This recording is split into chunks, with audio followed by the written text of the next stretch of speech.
So good afternoon. Program this afternoon. I'll give a talk for about 45 minutes, and then be half an hour meditation, and then question and answer session.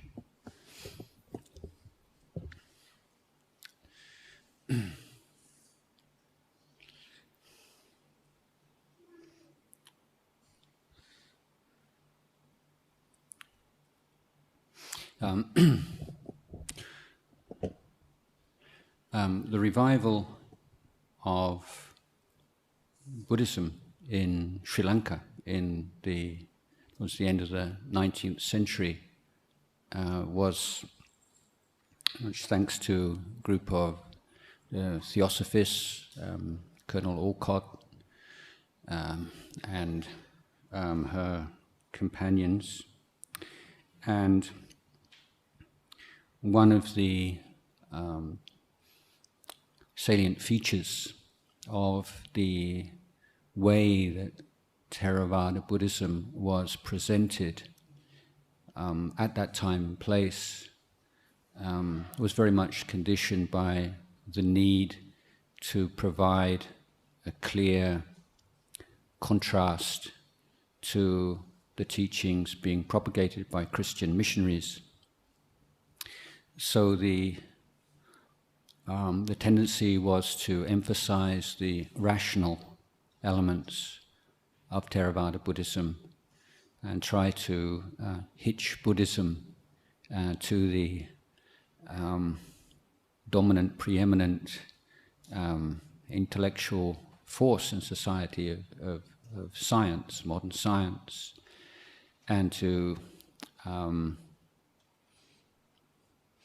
present Buddhism as a rational religion as opposed to superstitions of Christianity. So one result of that was that the non-rational sides of Theravada Buddhism were rather devalued, and the evident and impressive intellectual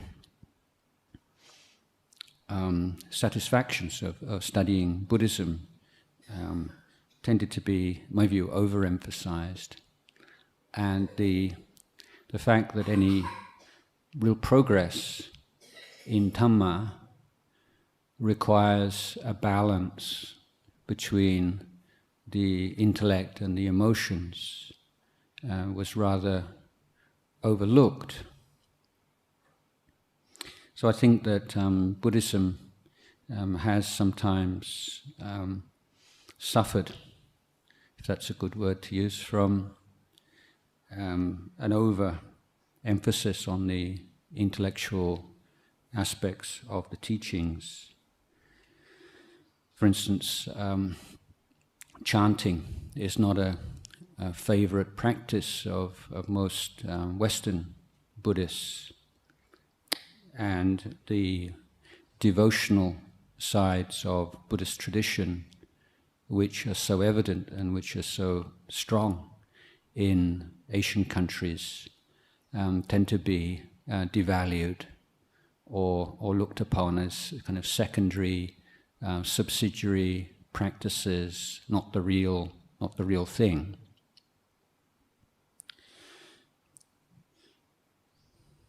And with chanting, for instance, and many modern Thais also feel some frustration on, chanting words that you don't understand. Why? What's the purpose? What's the benefit? And that question is usually really meaning, what is the intellectual benefit from it? And that, of course, is not the point. The point is to create certain desirable emotions. And the role of emotion, of positive emotion, in Theravada Buddhist practice is something I thought I'd say a few words about today. The Buddha, in one of the suttas, teaching the monks how to deal with fear arising in lonely places, would often suggest that the monks meditate on the virtues of the Buddha, the Dharma, and the Sangha, in order to give rise to feelings of bliss and enjoyment. It's like spiritual enjoyment, if you like, which would replace those feelings of fear. In the traditional list of 40 meditation topics, the group of 10 meditation topics called the Anusati meditations, I don't think get the attention that they deserve. These meditations are based upon using the thinking mind in order to stimulate positive emotion. And a positive emotion that arises from a disciplined and focused discursive reflection on particular Dhamma topics can take the mind beyond the realm of, beyond the influence of the hindrances to meditation in a very swift and effective way. For instance, reflecting on one's good actions, the things in our life that we have done that we feel a sense of wholesome pride and accomplishment, acts of kindness, generosity, self-sacrifice, helping others, acts of service. All these wholesome, noble actions that we have performed in the past can be recalled, brought to mind in the present, and create within the mind a sense of joy and bliss, which has the power to remove mental agitation, depression, and all of the mental defilements or toxic mental states, which preventing the application of other meditation techniques such as mindfulness of breathing, for instance. So the first time we do a meditation like this, it's good to spend some time just writing down points that come to mind, things that we're particularly proud of in our life.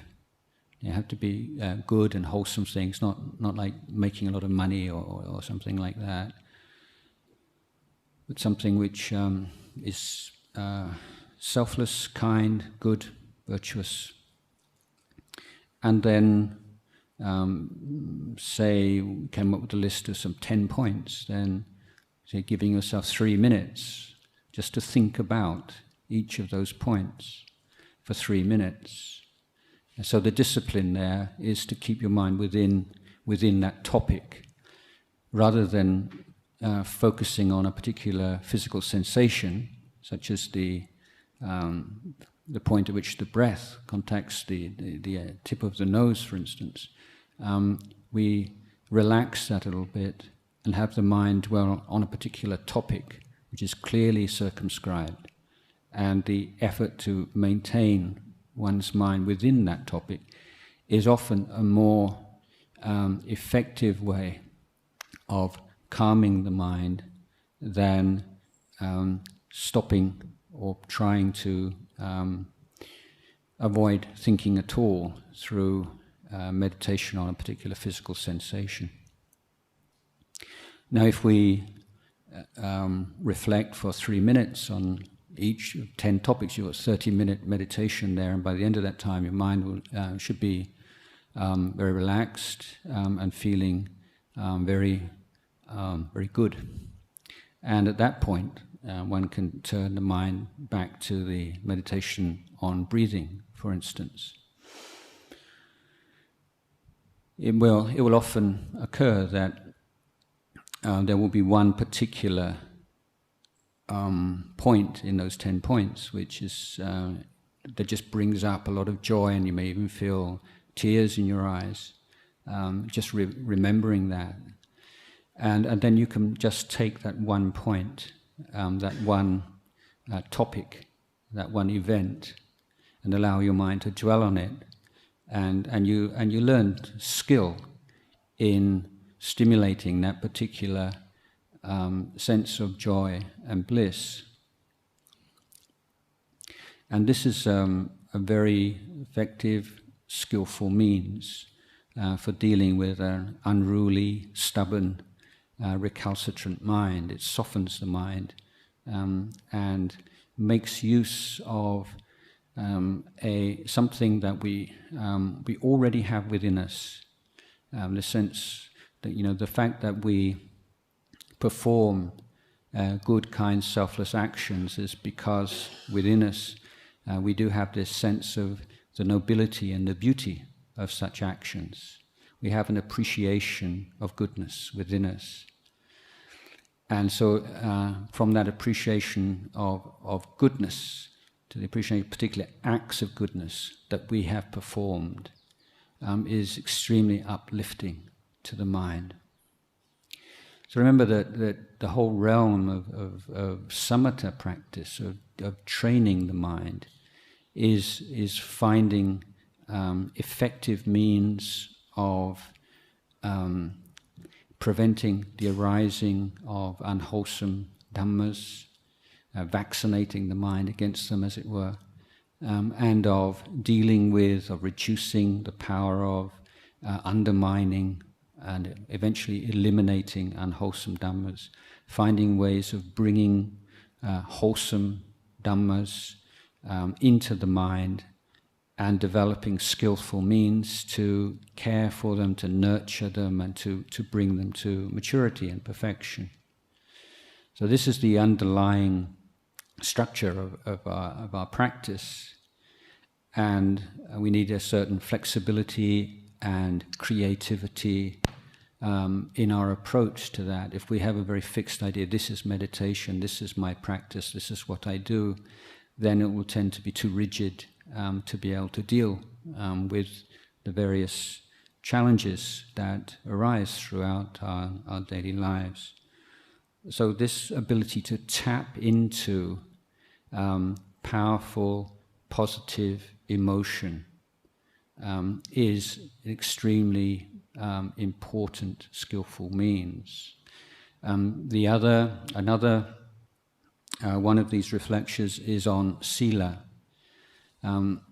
To recap on the topic of sila or morality, Buddhist morality has some unique features when compared with the moral codes of the great theistic traditions or the monotheistic religions, in that there are no commandments.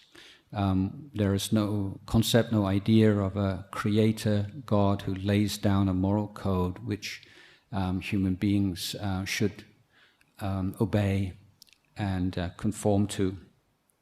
There's no reward and punishment. There is no prayer for reduction of the results of the unpleasant results of unwise actions. In Buddhist tradition, morality is considered a training. It's a way of educating or training our conduct. And it's based upon simple observable truths, facts of human psychology. And that is that although we cannot, through an act of will, prevent ourselves thinking unkind, unwholesome thoughts, we do have within us a capacity, and one which can be trained, to refrain from acting upon those impulses.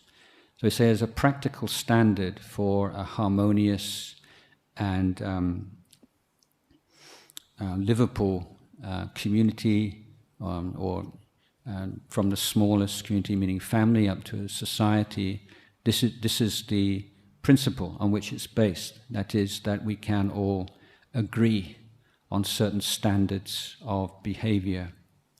And then, although we cannot promise anyone, we cannot promise ourselves that we won't, for instance, ever think that we would like to commit violence against another human being, whether it's physical or verbal violence, we can promise to ourselves and others that we will never act upon those feelings.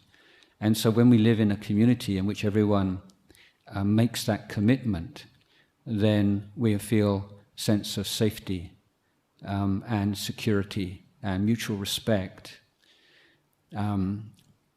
because it's a workable standard. So this means we voluntarily, and the key word here is voluntarily. Buddhist morality or sila has to be voluntary. If we are refraining from harming, from stealing, and so on and so forth, merely through fear of punishment, or social exclusion, abandonment, or whatever, then although there would be positive effects on the mundane social level, this would not be considered sila in the Buddhist sense. So sila has to come from the wisdom, the understanding of the value of keeping precepts, of training or educating our conduct based upon those precepts. And it has to be also protected from cravings, from desires, from conceit, which can easily distort sila. So the Buddha, for instance, said if someone leads a good, wholesome life, keeps precepts, but on the basis of his or her morality, looks down on people who don't keep precepts and considers himself or herself as superior to them, then that person is a fool and has missed the whole point. So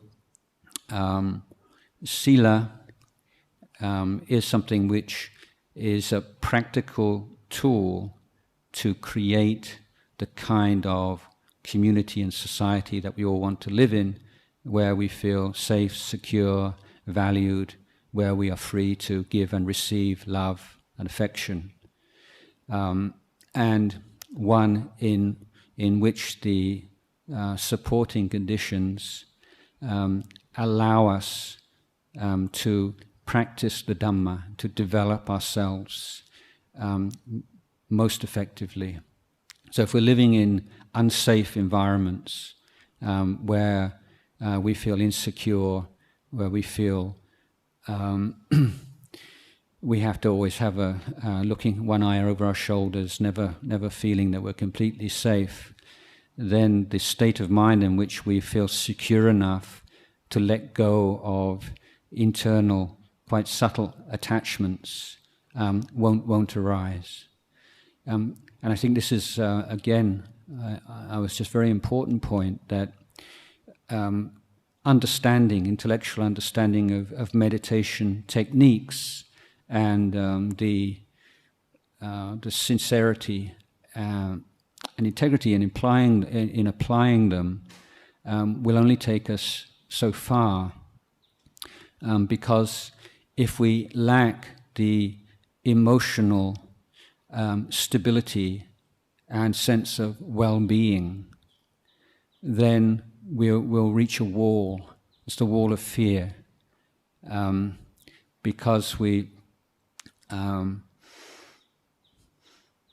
we lack the confidence, we lack the faith, if you like, to jump off the edge of the cliff, as it were.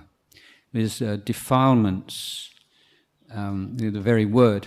It's not such a good translation, really, but the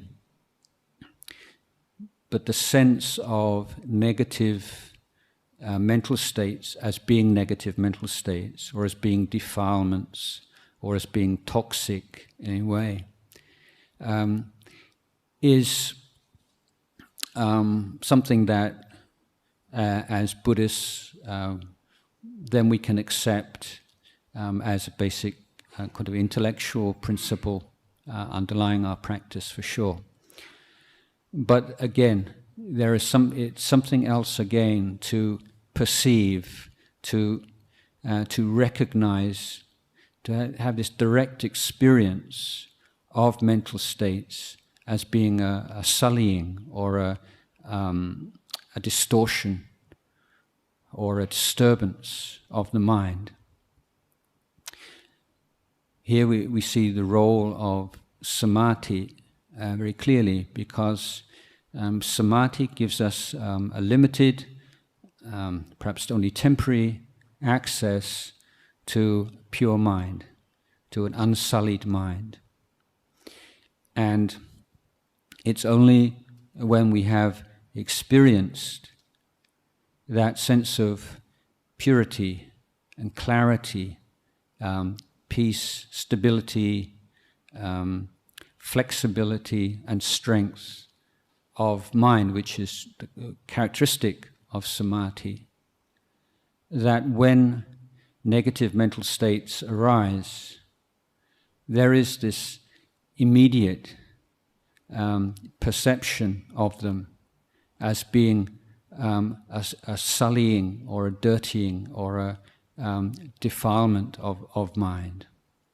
So it's not that we just the recognition or the acceptance of greed, hatred, delusion, all these things is bad, but it's to see the psychological and moral effect of these mental states. And the practice of samadhi, although does not directly remove defilements, that's only possible through vipassana, through panya. Being able to see them in their true light, or to be able to recognize them, having passed through a state in which they are absent, but not just absent in the states of forgetfulness or sleep, but one in which one has felt extremely or most alive one's ever felt, but completely free from or empty of all those negative mental states in which we have formerly identified so strongly as part of who we are, that our whole view of ourself and of our life is turned upside down. This is why strong samadhi experiences are often confused with states of enlightenment, because it is quite a drastic reordering of one's whole understanding of who one is and what one's life is and what one's doing in one's life. So here I'm trying to emphasize the emotional value, the emotional import of developing samadhi. It gives this sense of inner stability, this kind of mountain-like, rock-like imperturbability of mind. And it allows us to see defilements as not an inherent part of who we are, but things which arise and pass away, or come into the mind and stay for a while as guests of the mind. Although this is not yet the wisdom level in which can completely eliminate those causes and conditions, but it's seeing the conditioned nature of defilement through experiencing the peace and the happiness and the sense of naturalness and brightness and clarity of the mind which is without defilement. For this reason, the Buddha at one point said, if you want to have some kind of inkling or some kind of idea of what nirvana is like, then the state of samadhi will give that to you. It's not nirvana, it's not enlightenment, but it just gives you like a preview, just a tiny idea of what it might be like. So dealing with defilements, the thinking mind, the power of wise consideration is a fundamental element, the ability to benefit from those things which are beneficial. So the Buddha puts samadhi, right view, at the beginning of the noble path, and the two most important causes and conditions for the arising of right view, so for us to enter upon the path, are good or conducive environment, and in particular this refers to the good friend or the kalyana mitta. And secondly, that's the external factor, and the internal factor is wise consideration, the ability to digest, inwardly digest the teachings, the examples, the information that is flowing into the mind through the sense doors. The ability to reflect upon experience is greatly emphasized, but the wise consideration, again, there's two channels. The first channel is follows the path of reducing the negative emotions and producing and cultivating positive emotions. So the wise consideration of, or recollection, disciplined recollection of the good actions that we performed in the past, or our sila, is using the thinking mind, but with the result of creating changes in the emotional weather of the mind, the emotional environment of the mind.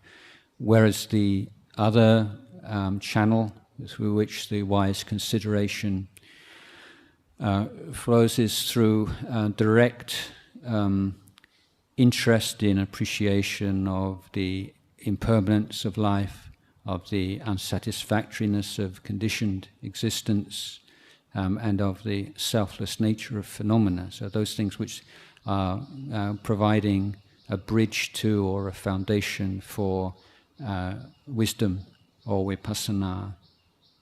So going back to that, with the sila again, that I spoke about, when we have taken on precepts voluntarily and taken them on as a training of a mind, then when we recollect the 5 precepts one by one, and when we can recognize that even though on some occasions we were sorely tempted, and we were in environments in which it would have been a lot easier and there would have been no criticism if we'd broken a precept, that we managed to sustain our commitment to the precept through our mindfulness, our patience, through our commitment to this training, then joy arises in the mind.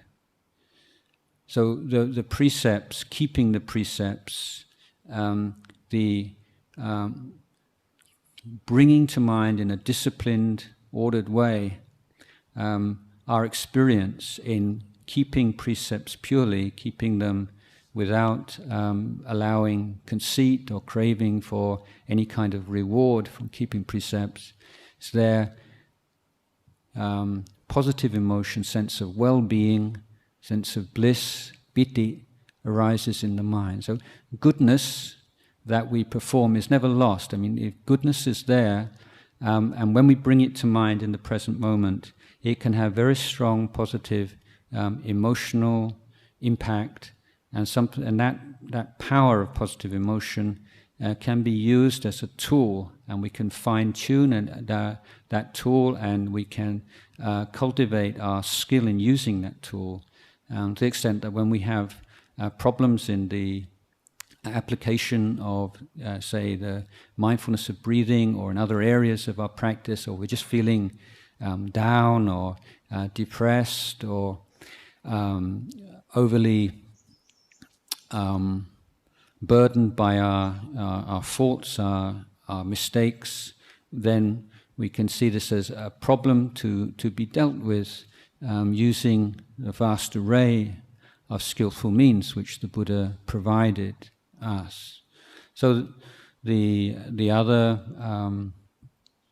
wise reflection, which is a very powerful effect, of course, is the recollection on death, on the certainty of death, certainty of our death, but the uncertainty as to when exactly we'll die and how we'll die.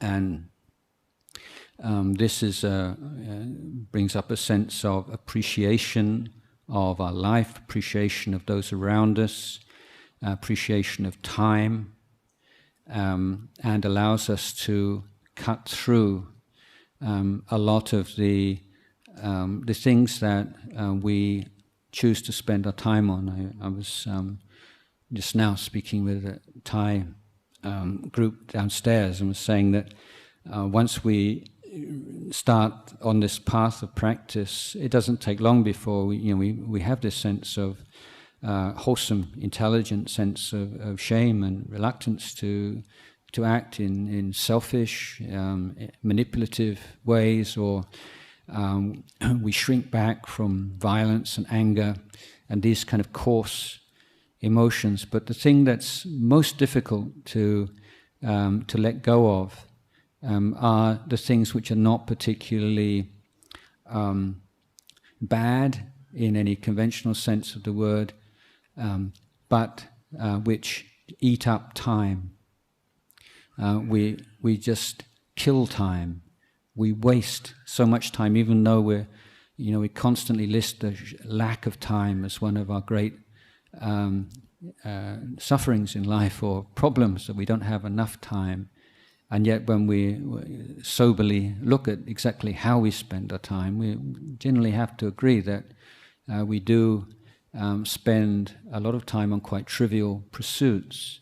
And so that sense of what is trivial and what is substantive, or what is really worth making sacrifices for, and what just sort of drags us off in this pleasant kind of haze of sort of enjoyment, but just enough enjoyment to keep us going on to the next interesting thing.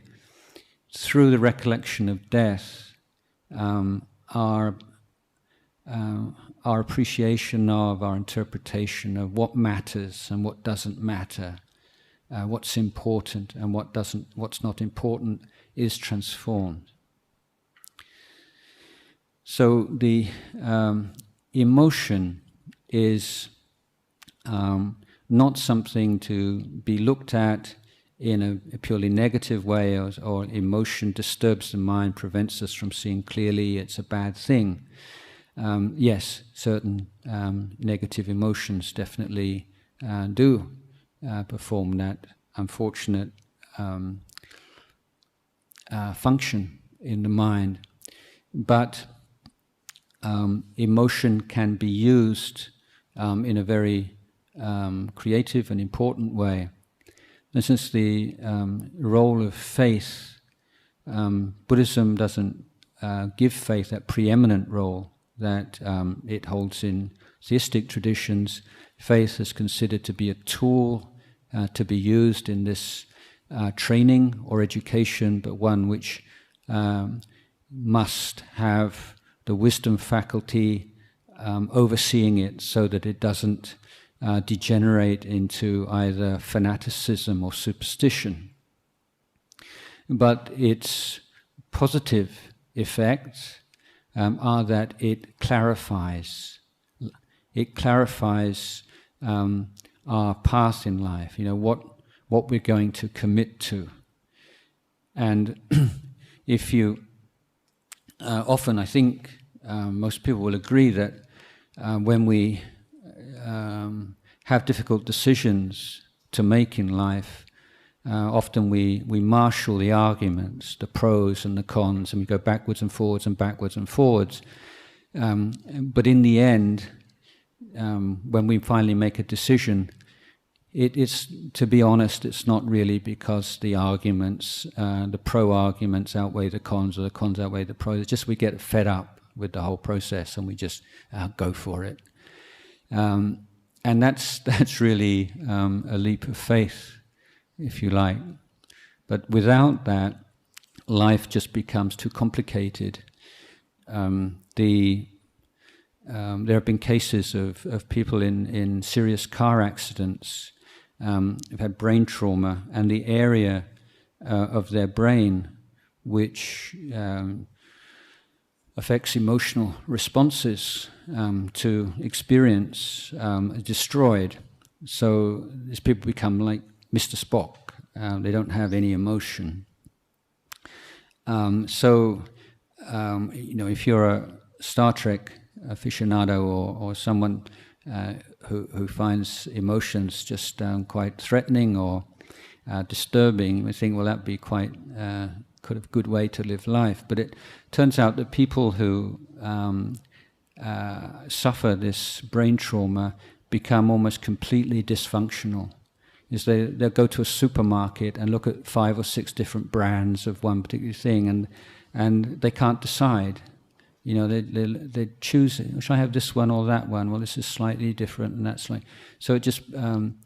and it exposes the extent to which we don't actually make these rational decisions. It's more, just responding to...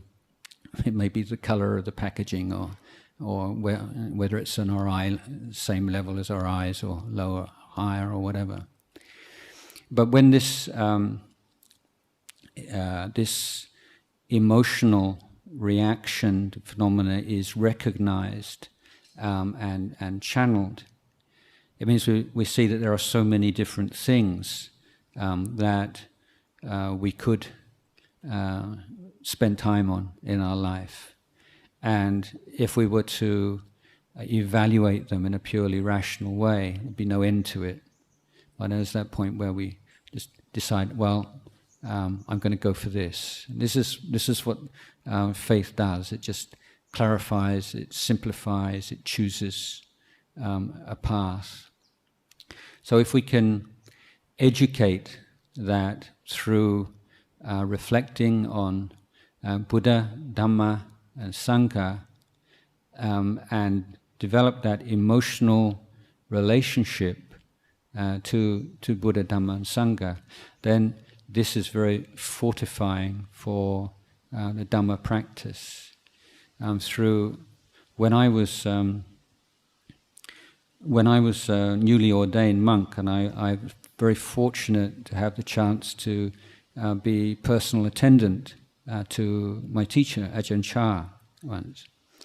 And he said something to me which I won't forget. Well, in fact,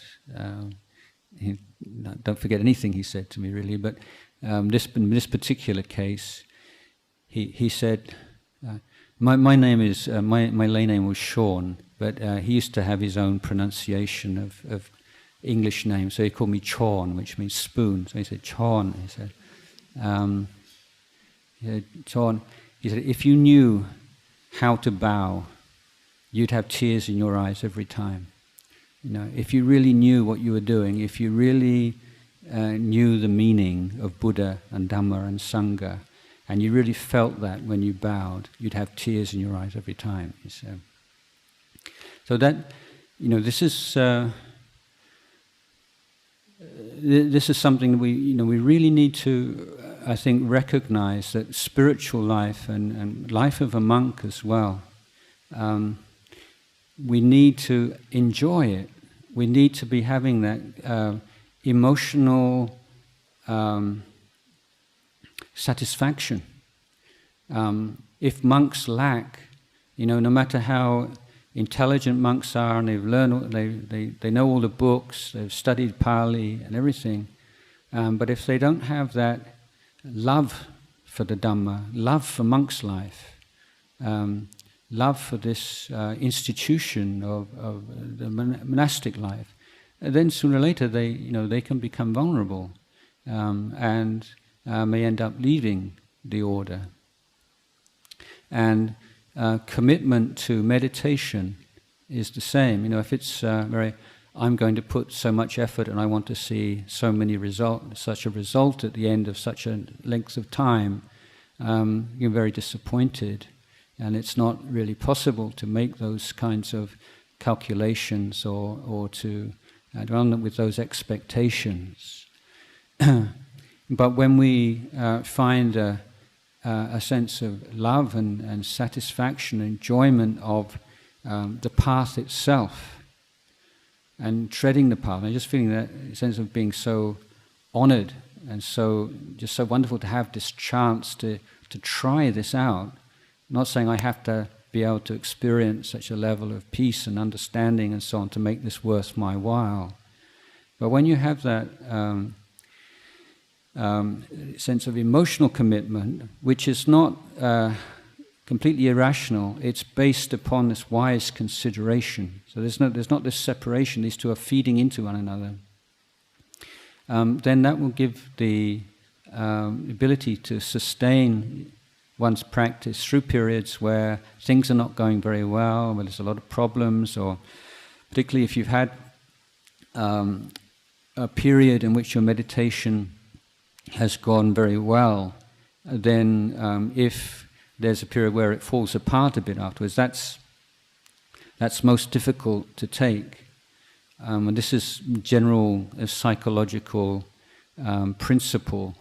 You see this on a social level, that if a group of people have been oppressed in a society and then their condition improves, and then after a while it declines again, even though the regress is still far better than the original state of which they were able to endure.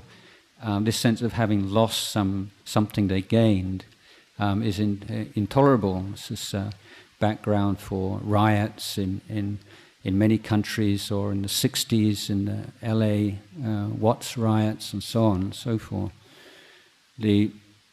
So always being very careful not to take anything for granted, and not to think because things are going well now that they should get better and better. This is not like Stairway to Heaven, it's more like snakes and ladders, and you have to be really prepared for that. So when you have that sense of just feeling this is just the opportunity to put effort, just the opportunity to practice in this way, is when you really feel that as an uplifting feeling, and being able to deal with the emotional ups and downs with emotional wise use of positive emotion. And then there's more of a sense of a smooth path, so progressing smoothly over an unsmooth path. So there are so many pitfalls and so many defilements, and from very coarse defilements until very refined and subtle defilements. And so as you progress, you think things are getting better, but it's just like another layer of ignorance and defilement to deal with. So if the mind is caught up with results and wanting to see this sense of constant kind of rational progress, then it can be very difficult. But if we take our sincerity and our commitment to Buddha, Dhamma, Sangha, and to this training of body, speech and mind, and to trying to apply the principles the Buddha taught us as best we can moment by moment, then I think that in the long run only good will result. So I've been speaking for 45 minutes now, and I think I'd like to end the talk at this point.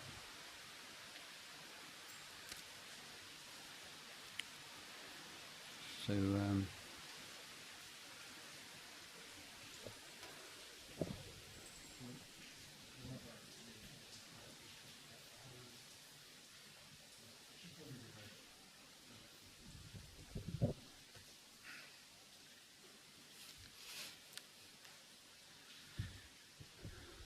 okay, so we're going to have a period of meditation for 30 minutes, and then there'll be a short break, and then we'll question, answers, discussion session.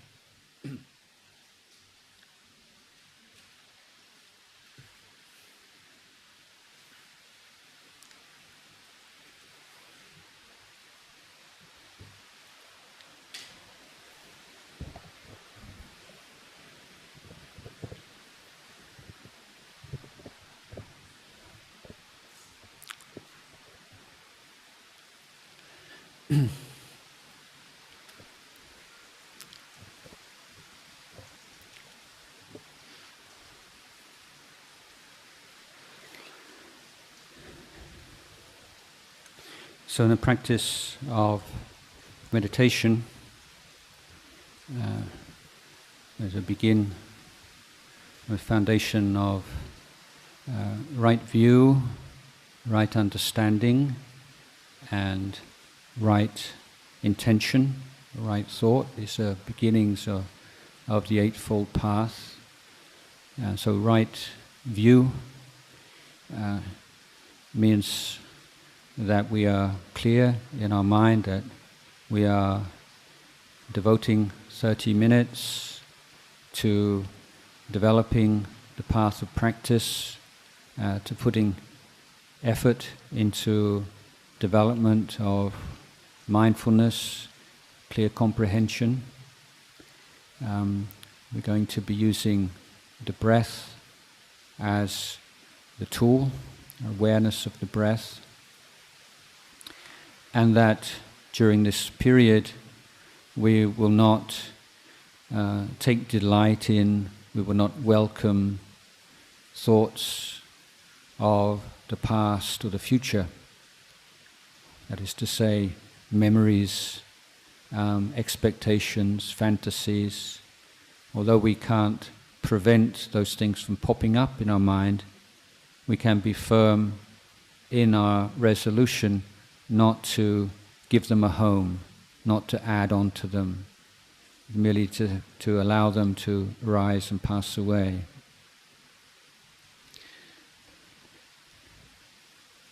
So the right intention here is we are trying to put forth our best effort with each and every breath that we take.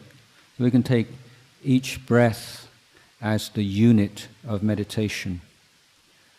So this is not strictly speaking, a 30-minute meditation, but a meditation of many consecutive breaths. Every breath is a new breath. Every breath is a chance to start again, re-establish attention, and to create a continuity of awareness.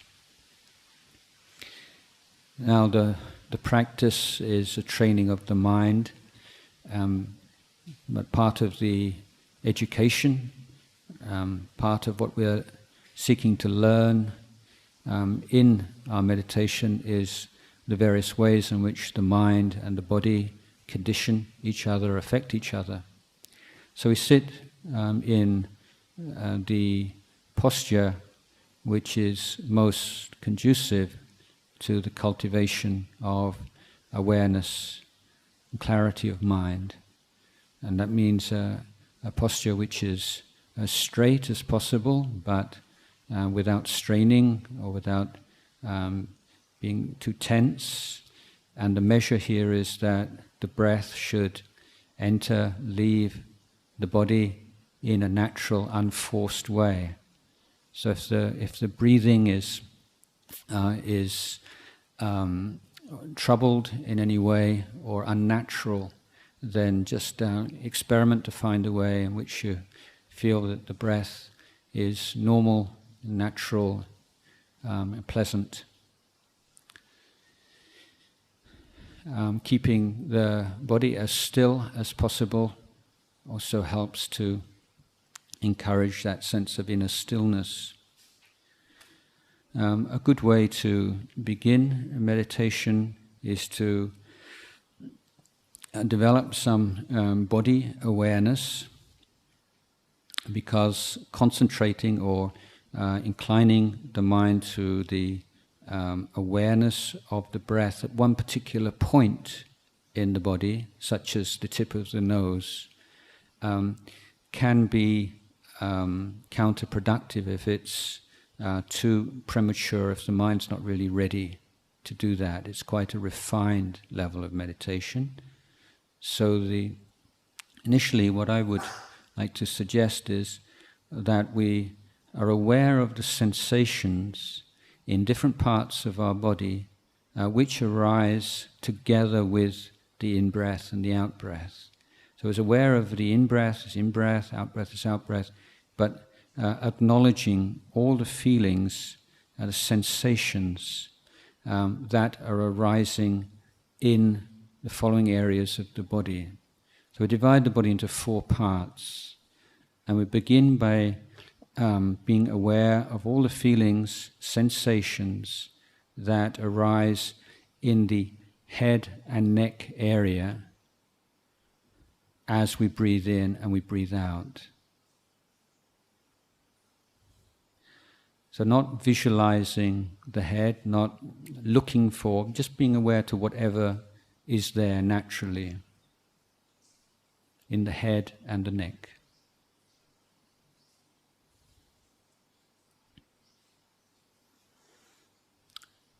And the second area is the shoulders and arms and hands. So it's a breathe in, breathe out, being aware of whatever sensations are present. Shoulders, arms, hands, fingers.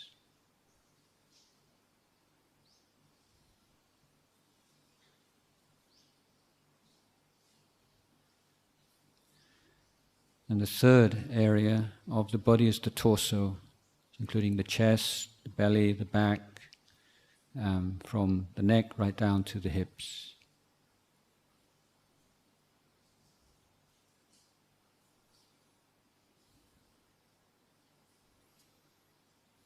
All the sensations that arise with a general expansion and contraction that we can feel so clearly in the torso, together with the breath.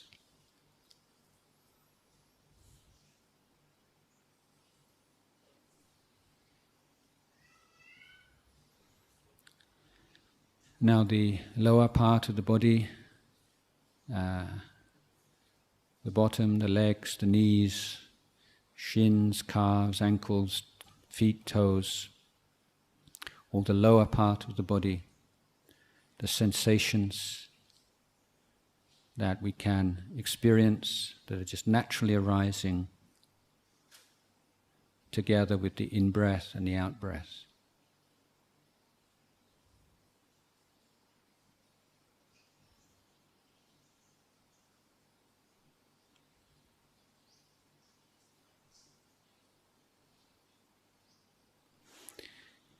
And the fifth and final section is the whole of the body, from the top of the head to the tips of the toes,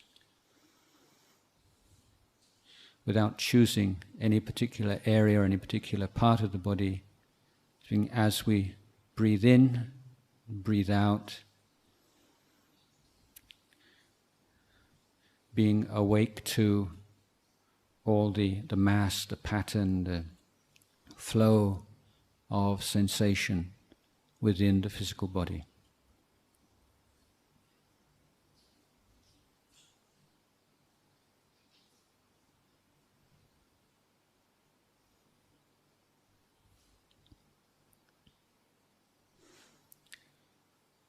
So these are the 5 areas: the head and the neck, shoulders, arms and hands, the torso, the lower body, and then the whole body.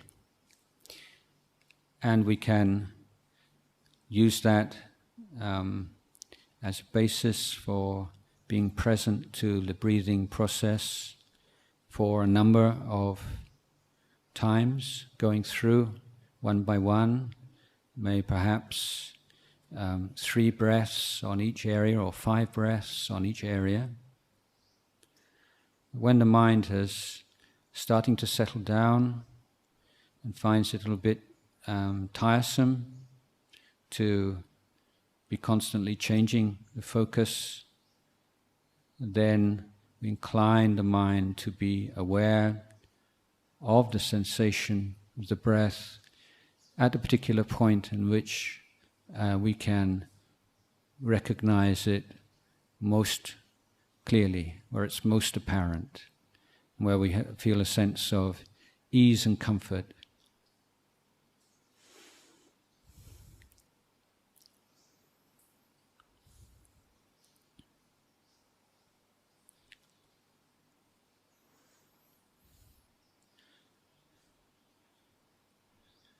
So if we are to develop the attention on that particular point, and there is a sense of interest and enthusiasm, then we have the most important conditioning factor for the meditation in place.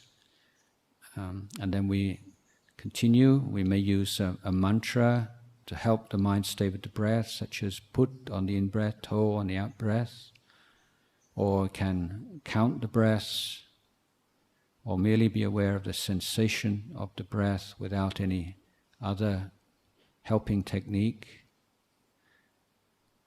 But if the mind becomes very dull, or feels constricted, or is still a lot of resistance to being with the breath at that point, then we can return to the more relaxed, open way of being aware of the breath together with the sensations in the different parts of the body.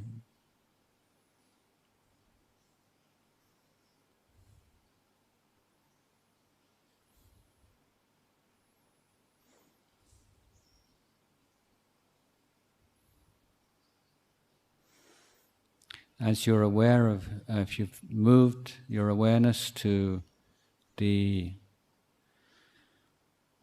recollection or mindfulness of the breath at one particular point, try to observe and to catch that sense of ease and enjoyment that arises whenever the mind is present to its object.